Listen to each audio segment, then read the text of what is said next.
Hello everyone, good morning. Deepti ವ್ಲಾಗ್ಗೆ ಸ್ವಾಗತ. ಇವತ್ತು ನಮ್ಮ ಪುಟ್ಟ ಗಣೇಶ್ಗೆ ಗುಡ್ ಮಾರ್ನಿಂಗ್ ಹೇಳಿ ಭಗವದ್ಗೀತೆ ಓದ್ತಾ ಟೈಮ್ ಆಗಿದ್ದೇ ಗೊತ್ತಾಗಲಿಲ್ಲ. ಆಚೆ ಬಂದು ನೋಡಿದ್ರೆ ವ್ಯೂ ತುಂಬ ಚೆನ್ನಾಗಿತ್ತು. ಆಲ್ರೆಡಿ 5:45 ಆಗಿತ್ತು. ನಾನು ಕರಿಯೋಕ್ಕೆ ಮುಂಚೆನೇ ಸೌಮ್ಯ ರೆಡಿಯಾಗಿ ಆಚೆ ಬಂದಿದ್ಲು. ಸೊ ನಾನು ಅವಳು ಮನೆ ಹತ್ರ ಜಾಗ ಇಲ್ಲ ಅಂತ ಪಕ್ಕದ ರೋಡಲ್ಲಿ ಶಟಲ್ ಬ್ಯಾಟ್ ಆಡ್ತಿದ್ವಿ. ಹಾಫ್ ಆನ್ ಅವರ್ ಶಟಲ್ ಆಡೋಷ್ಟು ಸುಸ್ತಾಯಿತು. ಮುಗಿಸ್ಕೊಂಡು ವಾಕಿಂಗ್ ಅಂತ ಬಂದ್ವಿ. ಅಲ್ಲಿ ನಾಯಿ ಬಂತು ಅಂತ ವಾಕಿಂಗ್ ಬಂದವಳು ಓಡ್ತಾವಳೆ ಸೌಮ್ಯ ನಂದು ಬಿಟ್ಟು.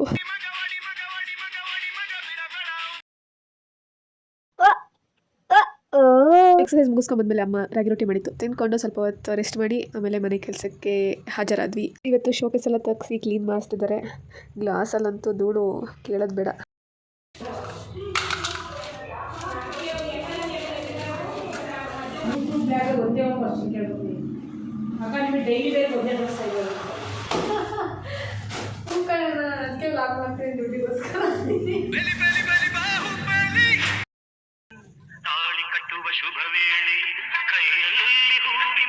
ಮಧ್ಯಾಹ್ನಕ್ಕೆ ನವಣೆ ಅಕ್ಕಿ ಅನ್ನ, ಬಸ್ಸಾರು, ಕೋಸಂಬರಿ ಕಾಂಬಿನೇಷನ್ ಸೂಪರ್ ಆಗಿತ್ತು.